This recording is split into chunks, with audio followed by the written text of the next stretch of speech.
Olá pessoal, vamos dar sequência na nossa série aqui e uma primeira coisa que eu já até avisei no outro vídeo, mas vou falar nisso aqui também, a gente dividiu as séries, tá? Porque geralmente nos vídeos a gente falava sobre o desenvolvimento do jogo do Final Fantasy e sobre o cenário de inteligência artificial, só que muita gente vinha para os vídeos por causa das notícias, mas não queria saber do jogo, ou ao contrário, queria saber sobre o jogo e não sobre as notícias, então a gente separou as séries. Então se você quer ver o andamento do desenvolvimento do jogo estilo Final Fantasy, tem um outro vídeo aqui no canal que já foi postado. E esse aqui a gente vai falar só sobre o mercado de inteligência artificial. A gente manteve o número da série, mas as séries foram separadas. Tá? Que aí fica mais fácil tanto de você ver o conteúdo que você está afim de ver e até para a gente medir até que ponto está o interesse do pessoal. Bom, vamos lá falar sobre o mercado de inteligência artificial. Hoje a gente vai falar sobre... Teve alguns comentários do pessoal pedindo para a gente comentar sobre o N8N. Eu chamo de N8N, se você quiser chamar de 989, fica a dispor, né? Isso aqui não é um curso de inglês, então você pode chamar da maneira que você achar melhor. Diferente de outras ferramentas que a gente tem criticado bastante aqui por causa do hype exagerado sobre o que está acontecendo, o N8N ou 989 é muito bom, entretanto há uma confusão aí do pessoal achando que ele só é o que ele é por causa da inteligência artificial. E não, tá? O que ele faz nada mais é do que o Zapier já fazia anos, tá? Quem não sabe o que é Zapier, é uma automação de workflows, né? E, claro, eles também estão bebendo muito da fonte agora de IA, né? Então eles vão falar que eu uso IA, tal, não sei o que, mas você não precisa necessariamente usar IA para fazer os workflows dele.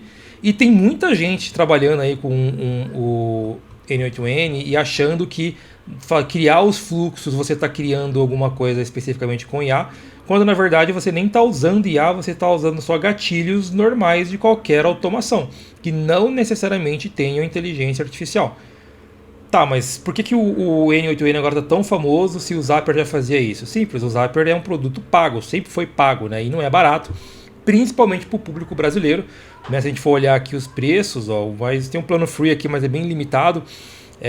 Como você pega aqui o profissional, por exemplo, R$ 114 por mês, né, acaba sendo um pouquinho caro, né, para utilizar em relação ao N8N, que é de graça, né, para você poder utilizar, é open source. Tem a versão paga dele, né, mas se você quiser um suporte especializado deles, mas até o Hostinger vendendo um VPS com um N8N pré-instalado, que é um absurdo, né, porque é muito fácil instalar o N8N e eles querendo cobrar mais só para, nossa, instalamos. Eu vou entrar aqui no site só para mostrar algumas coisas do site deles para vocês. Mas como eu falei, isso aqui nada mais é do que um programa open source que permite que você crie suas próprias automações, seja com ou não inteligência artificial.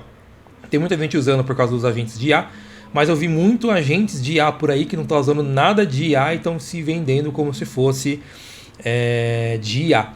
E por ser open source é muito bom porque você pode construir o que você quiser. A gente mesmo tem projetos construídos com open source que são muito bons. Por exemplo, eu tenho um projeto meu que se chama tv.club. Por quê? Por mais que eu assista meus filmes na Netflix, no Prime Video, vira e mexe eles tiram do ar algum filme, algum programa que eu não consigo encontrar. Então eu criei o meu próprio serviço, né, de streaming, onde eu posso usar posso hospedar os meus filmes favoritos dentro dos meus aqui do meu próprio software, do meu próprio servidor, e eu não fico refém de um streaming, né? Então, por exemplo, eu posso vir aqui em filmes, eu tenho todos os meus filmes que eu tenho, meus filmes favoritos aqui, e aí eu posso assistir a hora que eu quiser sem depender de streaming nenhum. Então, por exemplo, vamos supor, eu adoro o filme do Blade de 1998, tem na Netflix. Aí amanhã a Netflix tirou do ar o Blade. Beleza, eu tenho um filme aqui salvo para mim poder assistir. Então é um programa open source que eu uso aqui, no caso aqui é o Jellyfy, e ele funciona muito bem. Então eu tenho uma porrada de filmes aqui, todos os meus filmes favoritos eu coloco aqui, porque se um dia tirou o filme do ar, ou o streamer está muito caro, ou algum juiz do Brasil maluco decidiu derrubar um stream, eu posso vir aqui e ter meus filmes aqui salvos, bonitinho. Né? Então funciona muito bem. Tem muita gente que faz isso usando o servidor NAS, né? Eu no caso coloquei em um servidor meu mesmo guardado. Eu tenho todos os meus filmes, coloquei desenhos antigos, séries, enfim. Tá vendo? Filmes recentes que eu coloquei. Então, putz, funciona muito bem e é uma maravilha. Vamos dar um play aqui no Tomb Raider, por exemplo.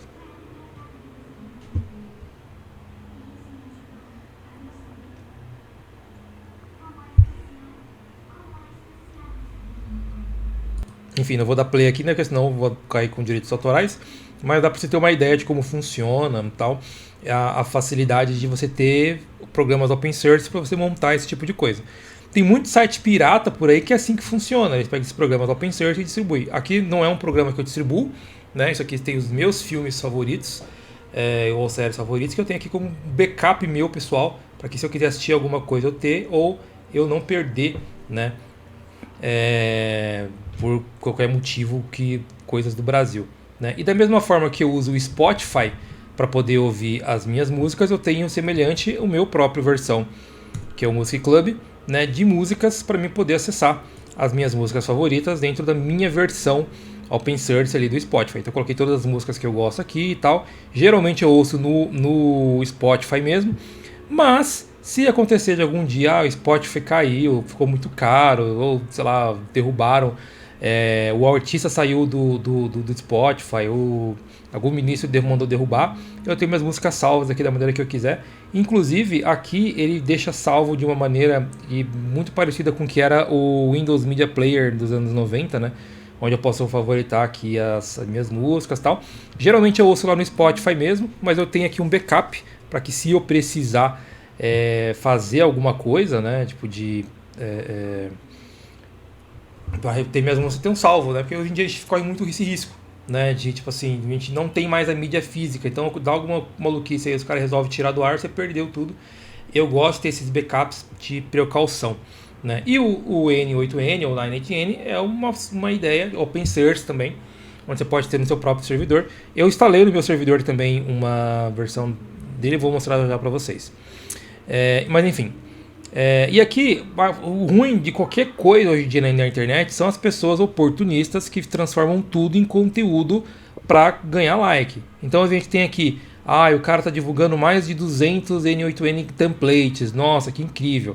Me parece aquelas postagens que tinham antigamente, sabe? Nossa, 1000 PDFs sobre linguagens de programação. Você baixa aquilo achando que, tipo assim, nossa, 1000 PDFs, você salva no seu computador, você nunca usa. Né? E a maioria desses templates aqui são lixo. Lixo no sentido que não serve pra nada. Né? Até esse aqui foi um que eu abri, inclusive, aí a gente do Google Calendar. A única coisa que isso aqui faz, ele traz os eventos do Google Calendar e ele te manda um e-mail quando o evento está próximo de chegar. Só que isso o Google Calendar já faz sozinho, sem você precisar colocar o N8N no caminho. Então, tipo, pra quê? Né? Então, nossa, é um oportunista, que muita gente tá, nossa, meu Deus, a revolução do N8N, vou baixar, dá um monte de like, 20 mil likes, 264 curtidas, nossa, que incrível, que legal. E não serve pra nada, no sentido de, tipo assim, meu, lixo. Né? Se você precisa de 200 templates de automação para você automatizar 200 coisas, no fim das contas você não está automatizando nada. Você está criando um monte de serviços inúteis, às vezes até redundantes, de coisas que você poderia fazer de qualquer outra maneira, né? Do que, assim, não que o N8N seja uma perca de tempo, é um ótimo programa. Em relação, por exemplo, ao MCP, o N8N me parece muito melhor e usável, né, do que o MCP. Né? Mas tem muita gente oportunista vendendo isso como se fosse, nossa, meu Deus, a revolução, inventar a roda. E aqui um exemplo, né? Por exemplo, aqui um cara está mostrando aqui um fluxo, e é isso que eu falo para vocês. O cara, 122,3 mil visualizações do cara criando aqui um N8N Scrapper da gente. Só que quando você vê o fluxo que ele está fazendo aqui, ele não é um agente de IA. Ele está literalmente só fazendo gatilhos que não usam inteligência artificial, mas que ele vai usar isso para Scrapper e está farmando views em cima disso. E muita gente, nossa, que revolução, que incrível, ninguém nunca pensou nisso antes. E ele está usando coisas antigas, só que dentro do N2N para falar que, nossa, que incrível. Temos que tomar cuidado com esse tipo de coisa, porque às vezes você está comprando uma coisa como uma super revolução, a velha história lá do João e o pé de feijão, né? Claro que os feijões são mágicos, né? Os feijões são incríveis, né? Mas geralmente é um golpe só. Não que eu estou dizendo que o cara aqui está fazendo um golpe, mas ele não está usando IA para montar isso aqui. São só automatizações totalmente possíveis de se fazer com qualquer outra ferramenta. E aqui mais um caso do MCP, de uma aqui chega aqui eu acho uma beira desonestidade nessa postagem aqui, porque ela faz uma postagem dizendo assim, ó, que se você for usar a API, você precisa fazer todo esse fluxo aqui para fazer uma conexão entre ChatGPT, Cloud, Gemini, e se você usar MCP fica tudo mais organizado e simples. E por que é desonesto isso daqui? Porque isso aqui é falso. Porque se você for olhar aqui no fluxo que ela desenhou aqui, você pega aqui o internal app, por exemplo, ele faz um fluxo que vem aqui, ele dá uma volta, ele vira aqui nele mesmo e ele volta para cá, da mesma linha assim, né? Um laço que vai para lugar nenhum. A maioria desses desenhos aqui não faz sentido algum, ele dá várias voltas no mesmo círculo e volta para cá. Ou seja, ela fez de propósito para que uma pessoa leiga que olhe, nossa, que incrível, qual é que o MCP faz? E é desonesto, porque isso aqui, na verdade, não é isso. Porque por mais que você tenha seu MCP que faz tudo isso, quem montou esse MCP tem todo um fluxo que precisa ser montado. Então, se você tem um bom diagrama, uma boa engenharia de software, tanto faz se você vai usar MCP ou uma API. E usando a API, daria para fazer da mesma forma. Ah, mas como é que eu vou integrar ChatGPT, Cloud, Gemini, tudo junto? Dá. Eu, inclusive, tenho aqui um serviço que eu uso para fazer algumas comunicações entre algumas aplicações que a gente tem com alguns clientes. E a gente tem diversas APIs únicas que usam serviços diferentes de uma da ChatGPT, outra da Cloud, e funciona muito bem. Né? Então eu vou dar um exemplo aqui. Ó. Por exemplo, tem aqui motores que vão usar o quê? Vão usar o GPT-4, né? Com motores da OpenAI. Tá vendo? Então eu posso vir aqui, ó. Então você vê o endpoint da minha API, ó, api.diogenes Jr. para avaliar uma imagem. Então eu mando a imagem e mando um prompt do que eu quero que ele avalie naquela imagem. Só que aí, tá vendo? O GPT-4. Mas eu tenho um outro motor aqui que usa da Cloud, que vai fazendo, manda aqui a pergunta e a resposta, e o prompt que tem que ser enviado e tudo mais, e só que usando o motor da Cloud Agents Mini para funcionar. E tudo usando API, em vez de usar um MCP. Agora, o api.diogenesjunior.com.br é um MCP? Não, é uma API normal. E funciona lindamente. Você vê, eu tenho vários motores aqui pré-prontos que eu já configurei para mim, ó, usando da Cloud, GPT-4, GPT-4 para avaliar imagens, GPT-4 Mini Agents, GPT 3.5 Turbo, gerar imagens, gerar texto, que funcionam perfeitamente. Usa MCP? Não, usa só API. E no vídeo passado a gente comentou sobre como tem muitos interesses por trás de empresas, né, ou de influencers que ficam produzindo conteúdo achando que querendo vender a ideia que dá para ganhar dinheiro fácil. A gente vai ver alguns exemplos disso agora. Que, por exemplo, aqui tem o vídeo do Lucas Montano. Não que o Lucas Montano seja um desses influencers péssimos, ele é ótimo, o canal dele é ótimo, inclusive. Mas ele tem um vídeo dele aqui que ele fala sobre a questão do confrontar o mercado hoje. Por exemplo, então você vê a Microsoft é dona de 49%, né, de investimentos na OpenAI. Ela não chega a ser dona da OpenAI, mas 49% de investimento, do dinheiro que está ali na OpenAI, vem da Microsoft. E a OpenAI é dona, né, ela acabou de comprar a Windsurf, que é uma concorrente aí do Cursor, né? E por falar em Cursor, a OpenAI tem mais de 9 bilhões é investidor do Cursor, que vale 9 bilhões. Tanto o Windsurf como o Cursor são projetos que não foram desenvolvidos do zero. São projetos que foram desenvolvidos em cima do VS Code. E quem é dona da VS Code? A Microsoft. Repara o círculo, né, que se autoalimenta ali, né? Então, claro que, nossa, a OpenAI é maravilhosa, o Windsurf, meu Deus, que revolução, e o Cursor, que incrível. Todo mundo montando em cima do VS Code.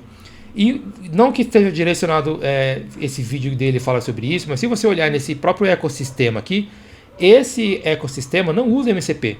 Por que não usa MCP? Porque o MCP é um protocolo que foi desenvolvido pela Anthropic, que é dona da Cloud, que é uma concorrente da OpenAI, e a Anthropic é concorrente da Microsoft. Então você vê que não é interesse da Microsoft ou da OpenAI dar créditos ou usar MCP. Tanto que os modelos que você está saindo da OpenAI para uso, por exemplo, do OpenAI, ChatGPT CLI ou CLI, né, como você quiser chamar, é um modelo que está indo contra o MCP. Né? Quando eu digo contra, usando abordagens totalmente independentes ou fora de contexto do que é o MCP hoje em dia. Né? E você vê como é complicado isso. Tá vendo esse ecossistema aqui? Agora você vê, olha isso aqui. Um artigo, né, escrito por esse tal de Tari Baba. Nossa, meu Deus, essa nova IDE vai destruir o VS Code. E o Copilot como nunca antes visto. E aí você pensa, nossa, uma nova IDE que vai destruir o VS Code e o Copilot. Só que quando você vai ver esse programa aqui que ele está divulgando, é um programa feito em cima de quem? Do VS Code. Então, ou seja, ele está falando que esse novo programa aqui de inteligência artificial vai destruir o Copilot e o VS Code. E esse programa é feito em quê? No VS Code. Então, ou seja, não vai destruir. Entende? Agora, é uma matéria que chega a ser desonesta. Ele fala aqui e tal, nossa, meu Deus, que programa incrível, que maravilhoso, uma revolução, todo mundo programa agora. E desonesto. Totalmente desonesto. Tanto é que quando você vê nos comentários aqui, o pessoal tá falando, continua sendo um fork do VS Code. Né? Então, ou seja, isso aqui não é uma nova ideia, é mais do mesmo. Né? Então, ou seja, e quando você olha aqui, ó, tô nessa matéria aqui, né? Quando você olha aqui nas que estão sugerindo, nossa, os novos agentes do VS Code são uns absolutos game changer. Nossa, um novo IDE for um Google que vai destruir o VS Code. Só que são tudo coisa montada em cima do VS Code, então como é que vai destruir? Sabe? Então não dá para acreditar que essas pessoas que estão fazendo esses artigos não sabem disso. Lógico que sabem. O VS Code, para quem não sabe, é um programa de edição de código, uma IDE, né? Que você pode fazer suas próprias versões do VS Code. Então, por exemplo, meu VS Code aqui, eu estou aberto aqui com o projeto, eu coloquei aqui em amarelo, né, o tema dele. Imagina que eu faço um artigo dizendo, nossa, o meu novo IDE vai destruir o VS Code. Mas só pintei aqui a tela, continua sendo VS Code. Então, entende como é desonesto? Muita gente está farmando views por causa disso, né? Eu tenho várias cores aqui, eu posso vir aqui, por exemplo, no meu VS Code, eu coloquei uma aplicação que eu tenho aqui, por exemplo, aqui no código, né? Eu posso vir aqui dar o Ctrl Shift P e eu posso vir aqui e colocar a cor que eu quero a minha aplicação. Então, vou colocar aqui 666. Então, o meu código, o meu IDE fica com a cor que eu coloquei. Para organização de código é muito interessante, até às vezes eu tenho muito projeto aberto e tal, então é interessante colocar o projeto da identidade visual do projeto que eu estou lidando. O amarelo é assim, né? Porque aí eu ganho flexibilidade, quando eu vou abrir assim, ó, as janelas, ó, eu sei exatamente qual janela que eu devo abrir, né? Porque tá na corzinha certinha ali, tá? Bom, enfim, como infelizmente hoje ganhar views, ganhar likes, infelizmente tá sendo mais lucrativo do que você fazer um conteúdo de verdade. Essas pessoas não estão preocupadas em compartilhar conhecimento e melhorar o mercado. Não, elas querem o delas, então mesmo que ela tenha que dar uma mentira para isso, vamos fazer, porque tem muita gente caindo nisso. Esse artigo eu vou nem colocar ali. Agora outra aqui, né? Mais um cara, nossa, fiz 10 mil ensinando como criei o meu micro SaaS. Aí claro que ele vai colocar uma mulher bonita loira na capa. O que ele quer aqui fazer? Ele está ensinando você será que o SaaS dele ganhou tudo isso? Não. E sabe o que é curioso? Quando você entra nesse vídeo, você não vê sequer o link. Ah, gente, aqui meu SaaS, quem quiser comprar. Não tem um link. É puro marketing dele, para ele conseguir mais views, mais vendas de cursos, mas não do produto em si. Então você vê, é muito... infelizmente, né, o Lucas Montana que comentou também, eu recomendo muito seguir, eu nem estava seguindo ele no Twitter, estava seguindo só no YouTube, porque o conteúdo dele é muito bom.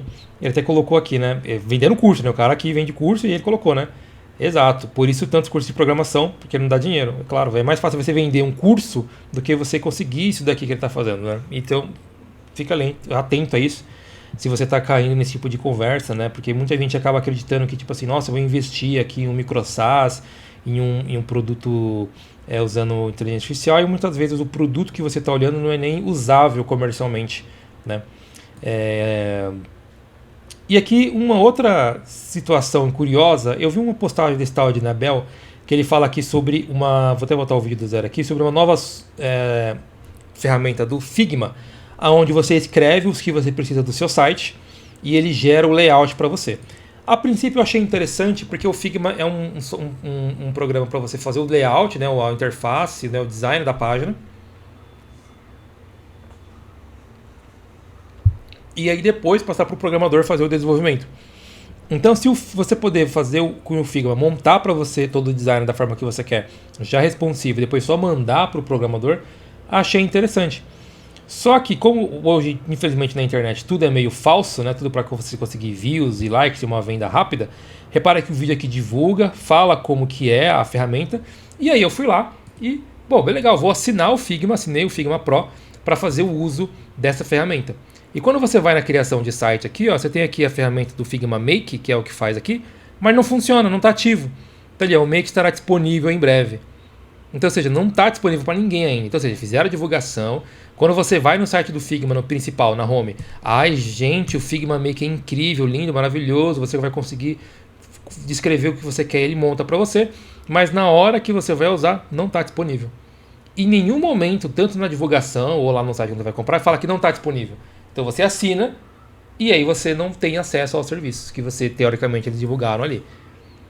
Eu até cheguei a avaliar, tipo, pedir um reembolso, um store, mas é tão burocrático para fazer isso que vale muito mais a pena eles conseguirem 100 mil pessoas que acreditem na propaganda deles e comprem, mesmo que não usem, porque são 100 mil pessoas pagando $49 para ter acesso a uma ferramenta que sequer está pronta. Se é que ela existe da maneira como eles estão falando que existem, né?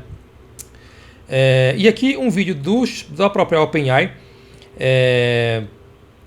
sobre criação de imagens, né?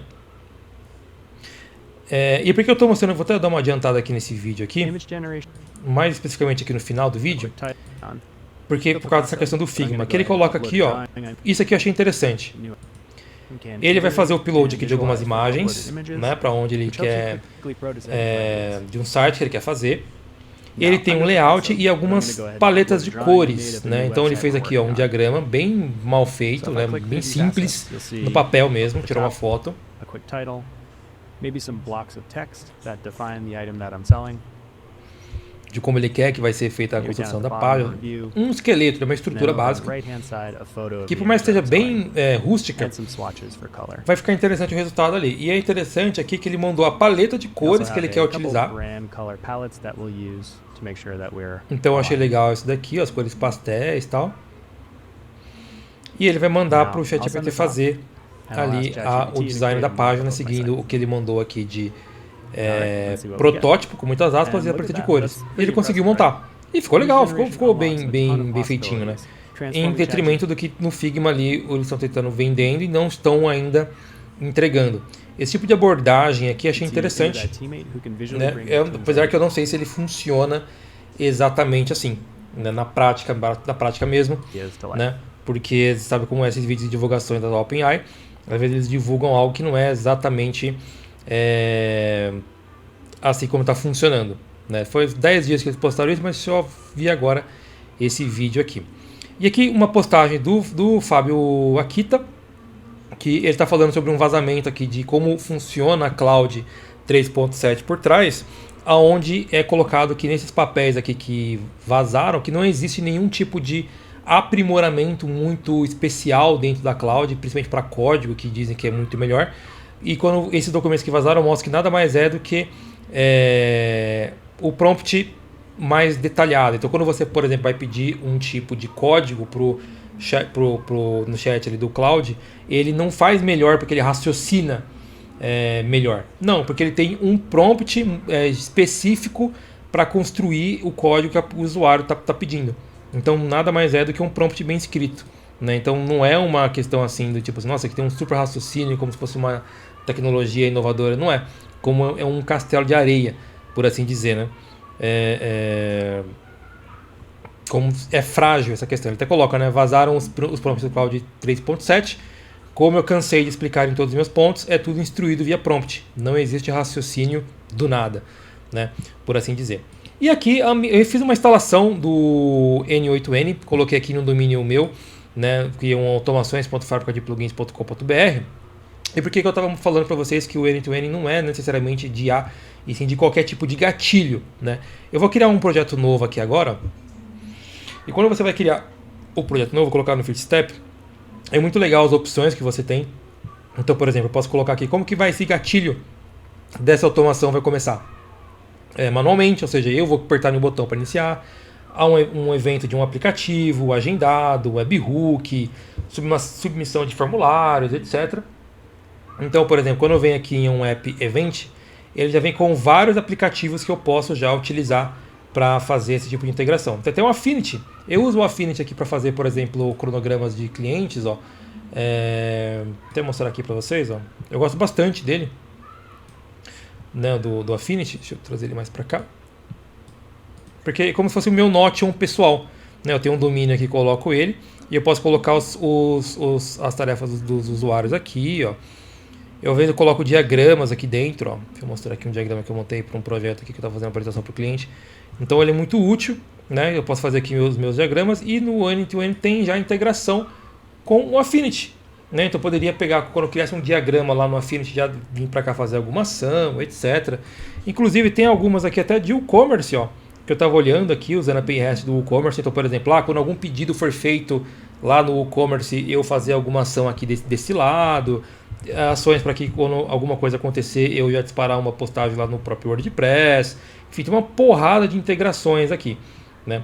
Inclusive tem algumas aqui envolvendo até webhooks, né? Eu posso colocar webhooks aqui de algum local e trazer para cá. E não necessariamente esse webhook tem a ver com inteligência artificial. Por exemplo, eu tenho um serviço aqui que eu uso em parceria com uma empresa, onde a gente faz a integração com a API do WhatsApp, né? Então, por exemplo, às vezes tem alguns clientes que a gente quer conversar com alguns clientes, podendo falar com eles mais de um cliente ao mesmo tempo. Então a gente fez a integração aqui com o ChatGPT, com o WhatsApp no caso. Então quando a gente carrega uma conversa, como é uma ferramenta corporativa, não é interessante para a gente a foto, né, do usuário. Então a gente tem algumas conversas de exemplo aqui. Então, por exemplo, vou carregar uma mensagem do WhatsApp. E tudo isso daqui é feito integrado ao WhatsApp por causa de webhooks. O que é o webhook? Sempre que alguma coisa acontecer em um local, você enviar alguma informação para outro local. Sabe quem usa muito webhook? Gateways de pagamento. Por exemplo, eu uso a API do Asas. Quando o cara faz um Pix lá no Asas e o Pix cai, o Asas vai mandar via webhook a informação para algum site. Por exemplo, eu tenho uma loja virtual. Então, por exemplo, aí o cara pagou, a loja virtual vai ser avisada que tem esse pagamento. Então, por exemplo, peguei um exemplo aqui, de uma conversa no WhatsApp. E aí, por que essa ferramenta para o cliente que a gente fez essa solução funciona? Porque às vezes está fazendo um atendimento aqui, e eu posso pegar outra aqui. Deixa eu pegar outra aqui, deixa eu pegar uma conversa de exemplo aqui para me colocar.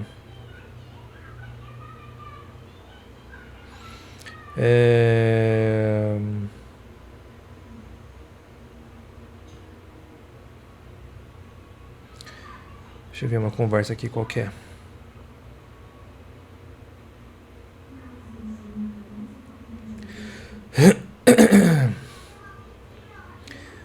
Queria pegar uma levinha para me mostrar para vocês.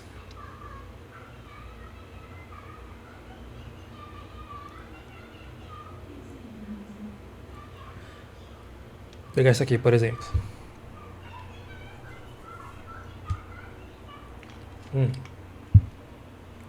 E eu posso vir aqui, e pro atendente conversar com duas conversas ao mesmo tempo. Então eu posso vir aqui, atender esse cliente, posso vir aqui, atender esse outro cliente, e aí eu posso fazer várias conversas ao mesmo tempo, né? Ou seja, conversar com vários clientes ao mesmo tempo, que para uma operação comercial no dia a dia faz bastante sentido ter essa flexibilidade, entendeu? E eu posso vir aqui, posso ajustar o tamanho da janela e tudo mais. Agora, isso aqui foi feito usando webhooks do WhatsApp Business, né, da API do WhatsApp. E isso daqui usa inteligência artificial? Não usa nada de inteligência artificial. Entretanto, com o N2N eu poderia vir aqui, criar aqui através do webhook, para que sempre que uma mensagem chegasse ou fosse enviada, eu criar algum fluxo aqui dentro. Por exemplo, quando chegar uma mensagem para algum chat, manda para mim uma cópia para o meu e-mail, por exemplo, dessa mensagem. Aí eu poderia fazer por aqui. É a maneira mais inteligente de fazer por aqui? Não necessariamente. Eu poderia diretamente aqui, quando o webhook questionasse, já chamar uma API de e-mail para mandar. Funcionaria da mesma forma. Mas fazer por aqui também funcionaria, né? Imagina que você tem um fluxo grande. Eu quero mandar um e-mail, mas eu quero mandar uma mensagem, quero gerar um Pix e mandar um SMS. Aí você pode colocar tudo aqui para fazer essa automação, por assim dizer, né? Então o N2N serve para isso. Eu estou dando um exemplo aqui do N8N, né, que é muito útil, mas você pode fazer com qualquer outra ferramenta. A grande vantagem do 989 é open source, você pode instalar em qualquer lugar. Aqui, por exemplo, eu instalei aqui no próprio domínio meu para poder utilizar, então eu poderia fazer a minha própria automação aqui da maneira que eu quisesse e estaria aqui utilizando. Faz sentido para o fluxo da fábrica de plugins? Hoje não. Nenhuma operação nossa depende disso. Mas imagina que para algum cliente possa ser interessante. Eu quero que quando tiver um pagamento, mande uma mensagem por WhatsApp automaticamente. E eu quero poder controlar esse fluxo. Aí faz sentido criar uma instância para o cliente para que ele possa vir aqui e montar o que ele precisa montar, né? É interessante que ele venha aqui com templates. Você pode vir aqui procurar por templates pré-prontos, né? que você possa estar utilizando, né? Join diferentes databases, um agente de chat, tem um aqui de clonar, virar o TikToks, tudo isso aqui usando APIs, né? Aqui, por exemplo, está usando 4, ó, Create, iVideos e ShopifyAI, Leonardo Images e HeyGen Avatar, ou seja, está usando 3 serviços diferentes. Faz sentido? Eu, particularmente, acho que não. Por quê? Além de você ter que comprar esse workflow, ele está custando aqui $59, você precisa ter uma conta de API na OpenAI, na Leonardo e na HeyGen. Então, ou seja, você vai pagar 3 serviços de APIs. Você vai gastar praticamente quase $200 em valores, né, se você for comprar aqui a API de cada uma delas. Vale a pena gastar $200 por mês para ter a API desses 3 serviços só para usar um workflow da N8N? Me parece que não, né? Me parece muito caro fazer um tipo de serviço para isso, né? Imagina você que explorar isso comercialmente. É caro. Então, não sei se vale tanto a pena. Tem um vídeo que ele colocou aqui, ó, tipo, mostrando como que funciona a ferramenta, ó. Hey, for example here, so you can change Deixa eu dar uma avançada, the queria dar uma avançada color aqui, ó. and also Ó, tá vendo? Tem o fluxo que ele criou aqui e tal. E se você for olhar aqui, a maioria desses fluxos aqui não são exatamente de inteligência artificial. Ele pega uma informação, manda para uma API, que a processa, recebe, manda para outra, processa, recebe. Entendeu? É legal, por vezes, para brincar, para fazer um projeto, mas explorar comercialmente, que é uma tônica que eu sempre bato aqui, acaba não sendo tão viável, né? Mas eu não desprezaria. Acho útil, né? Porém, tem que usar com sabedoria e saber que nem tudo que você usa aqui, inclusive a maioria das coisas que eu estou vendo no mercado, sequer usa inteligência artificial. É só gatilhos básicos mesmo de receber uma informação, mandar para outro lugar e por aí vai. Bom, é isso. Lembrando que já postado no canal o vídeo sobre o andamento do desenvolvimento do jogo estilo Final Fantasy, tá? Que a gente dividiu a série. E aí a gente vai ver nas próximas semanas aí o andamento de cada uma das séries, que se for o caso a gente mantém esse cenário separado, né? E se for o caso a gente foca mais em um, foca mais na outra e por aí vai, tá bom? E é isso. E aí qualquer dúvida, te comentei de tudo aqui? Comentei. E qualquer dúvida a gente está sempre à disposição.